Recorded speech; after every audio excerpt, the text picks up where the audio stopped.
तो दोस्तों, बहुत से किस्से कहानी हम आप लोगों को फिल्मों से रिलेटेड सुनाते रहते हैं। उसी क्रम में पेश है दे किस्सा। अगर आप लोगों को अच्छा लगे तो प्लीज़ चैनल को लाइक कीजिए, शेयर कीजिए और सब्सक्राइब कीजिए। चलिए शुरू करते हैं। राज बब्बर ने एक ऐसी फिल्म में काम किया था जिसकी वजह से लोग चाहते थे कि राज बब्बर को गोली मार दी जाए। कौन सी फिल्म थी वो आप लोग जानते हैं क्या? और इस फिल्म के बाद वो क्यों खलनायक और नायक बनकर छा गए थे फिल्म इंडस्ट्री पे? तो चलिए आज आपको बताते हैं। राज बब्बर को देखिए, शुरुआती दौर में जो है निगेटिव रोल से शुरुआत हुई थी उनकी, लेकिन बाद में देखिए उनको काफ़ी अच्छे रोल मिले। शुरुआती दौर में उनके कैरियर में उन्हें इंसाफ का तराजू नाम की एक फिल्म मिली थी जिसमें जीनत अमान और पद्मिनी कोल्हापुरे थे।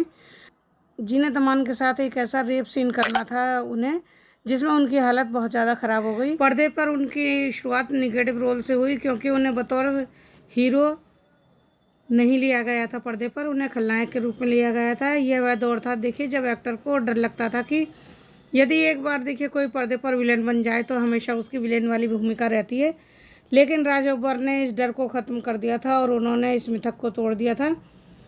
उन्हें जब विलेन बनने के लिए रोल मिला तो रोल तो बहुत अच्छा था, लेकिन उसमें उनकी हालत ख़राब हो गई थी। देखिए, राज बब्बर को फिल्म मिली थी इंसाफ का तराजू और इस फिल्म ने उन्हें बहुत ज़्यादा पॉपुलरिटी दी थी। इस फिल्म में उन्हें जीनत अमान के साथ और पद्मिनी कोल्हापुरे के साथ रेप सीन करना था, जिसे करने में इन्होंने बहुत ही अपनी जी जान लगा दी थी। बहुत अच्छी एक्टिंग की थी जिसकी वजह से लोग आज भी उनकी बहुत ज़्यादा तारीफ़ करते हैं।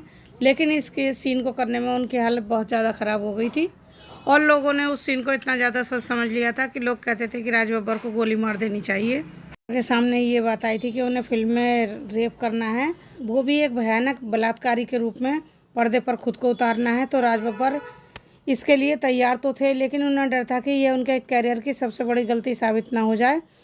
ऐसा इसलिए क्योंकि शुरुआती कैरियर में ही पर्दे पर इस तरह का किरदार करने से हीरो बनने का उनका सपना चूर चूर हो सकता था। फिल्म में उन्हें जीनत अमान के साथ और फिर बाद में उसकी बहन के साथ रेप करना था। फिल्म के अंत में देखिए जीनत अमान उनकी गोली मारकर हत्या कर देती हैं। राज बब्बर फिल्म की शानदार कहानी को लेकर तो बहुत निश्चित है, लेकिन एक बात और थी जो उन्हें बहुत ज़्यादा परेशान कर रही थी, वो ये कि कहीं इस फिल्म को करने के बाद उनका कैरियर बर्बाद ना हो जाए। राज बब्बर बुरी तरह से डरे हुए थे। जीनत अमान उस समय बॉलीवुड की देखिए नंबर 1 हीरोइन थी। ऐसे में राज बब्बर को लग रहा था कि यह सही नहीं है उनके लिए। जीनत के साथ रेप करने में भी वह सहज नहीं थे, क्योंकि थिएटर से अलग देखिए फिल्म की शूटिंग अलग तरह से होती है।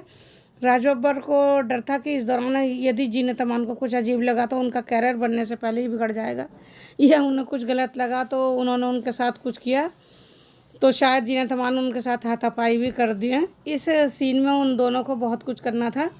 राज बब्बर अपनी इमेज को लेकर बहुत ज़्यादा डरे हुए थे। बी.आर. चोपड़ा से उन्होंने ये गुजारिश भी की थी कि वे रेप सीन में कुछ बदलाव करें, उसे भयानक और खौफनाक बनाने के बजाय थोड़ा नरम रुख अपनाएं। बी.आर. चोपड़ा अपनी इस फिल्म की स्क्रिप्ट को लेकर इतने ज़्यादा निश्चित थे कि वह इसमें कोई बदलाव नहीं करना चाहते थे। वैसे यही चाहते थे कि यह सीन इस कदर भयानक हो कि अंत में हीरोइन अपने रेपिस्ट को गोली मारे तो लोगों का गुस्सा दर्शकों को भी महसूस हो। और ख़ास बात यह रही इस फिल्म की कि ऐसा हुआ भी।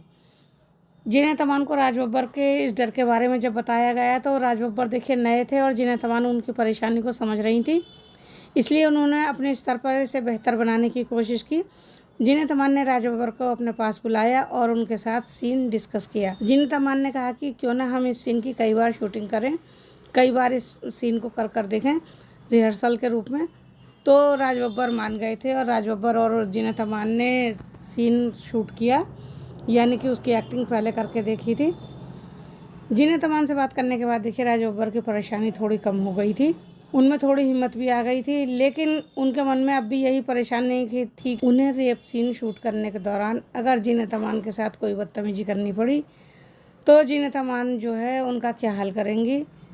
कई बार रिहर्सल होने के बाद ऐसा मौका आया सीन के शूट होने का, जब राज बब्बर को जीनत अमान से पहले मारपीट करनी थी। उन्हें ज़मीन पर जीनत अमान को इधर उधर पटकना था। राज बब्बर ने देखिए सीन शूट किया। उन्हें डर था कि जीनत अमान को चोट पहुंच सकती है, लेकिन जीनत अमान ने कोई संकोच नहीं किया, बल्कि शूट के दौरान राज बब्बर के बोल्डनेस से काफ़ी प्रभावित हुई। आखिरकार देखिए ये सीन शूट हुआ। इस फिल्म की बदौलत राज बब्बर देखिए स्टार बन गए। उन्हें उस साल का फिल्म फेयर में बेस्ट एक्टर अवार्ड के लिए नॉमिनेट किया गया। इस फिल्म के बाद राज बब्बर बी.आर. चोपड़ा के बैनर के सबसे फेवरेट स्टार भी बन गए थे। निकाह और आज की आवाज़ जैसी सुपरहिट फिल्मों में भी उन्होंने काम किया था। बी.आर. चोपड़ा ने टीवी पर महाभारत बनाई थी, तब वहाँ भी उन्हें रोल मिला था महाभारत में काम करने का। राज बब्बर ने अपने फिल्मी कैरियर में कलयुग, प्रेम गीत, अर्पण, मेहंदी, जीने नहीं दूंगा ऐसी बहुत सारी फिल्मों में काम किया है। 2015 में अर्जुन कपूर और मनोज बाजपेयी के साथ तेवर फिल्म में वह नजर आए थे। राज बब्बर ने नादिरा जहीर बब्बर से पहली शादी की थी। दूसरी शादी उन्होंने स्मिता पाटिल से की थी। स्मिता पाटिल की डेथ हो गई थी। राज बब्बर के आर्या बब्बर और जूही बब्बर 2 बच्चे हैं। राज बब्बर और नादिरा की ये दोनों संतानें हैं। प्रतीक बब्बर राज बब्बर और स्मिता बब्बर के बेटे हैं और राज बब्बर अपनी ज़िंदगी में काफ़ी खुश हैं और संतुष्ट हैं अपने रोलों से। तो देखिए ये थी जानकारी राज बब्बर के बारे में। अगर आप लोगों को अच्छी लगी हो तो प्लीज़ वीडियो को लाइक कीजिए, शेयर कीजिए, सब्सक्राइब कीजिए चैनल को और इसी तरह बने रहिए। वीडियो अगर आपको अच्छी लगती है तो कमेंट कर ज़रूर बताइएगा। चलिए मिलते हैं अगली वीडियो में, तब तक के लिए नमस्कार।